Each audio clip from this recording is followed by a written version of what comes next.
बरहे बरिस बाबा बर खोजे निकलेला, बेटी कर चल विवाह जी।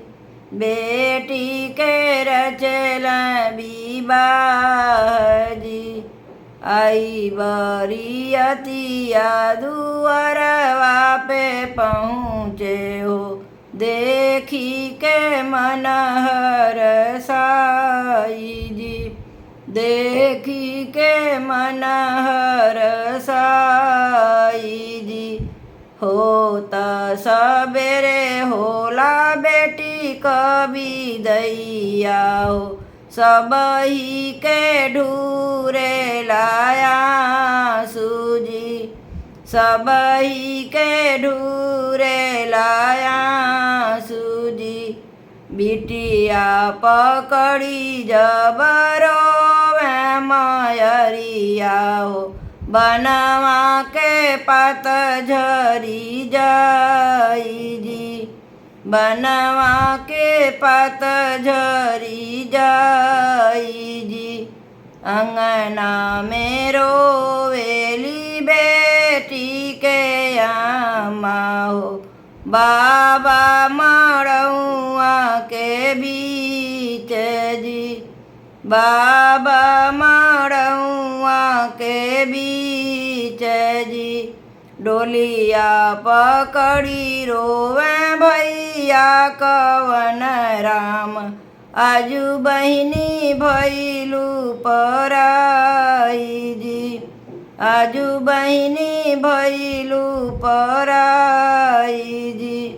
डोलिया के भीतरा से बोलेली बहिनी, सुन भैया अरज हमार जी। सुन भैया अरज हमार जी। अम्मा के आंसू भैया जाई तू ही पोछ, पापा के लिया समझाई जी। पापा के लिया समझाई जी। सावन में आई जब राखी के दिनवा, हमहू करब इंतजार जी। सावन में आई जब राखी के दिनवा हो, अइहे बहिना तुहर जी। अम्मा के केसी कोखिया में दुई जनी जनमेली, हम ही बहिनी तू ही भाई जी। हम ही बहिनी तू ही भाई जी। तुह के लिखल भैया बाबा के बखरिया हो, हम के लिखल दूर देश जी। हम के लिखल दूर देश जी।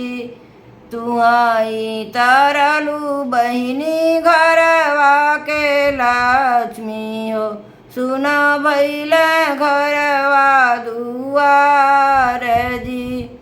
सुन भैल घरवा दुआर जी। एतनी बचन जब सुनेली बहिनी हो, भैया के लगी समझाई जी। भैया के लगी समझाई जी। जब बाबा करिए भैया तुहारो बियावा हो, आई जइए धनिया तुहार जी। आई जइए भाभी हमार जी। जब भैया होई जइए तुहारो लड़िकवा हो, भरी जइए अंगना दुआर जी।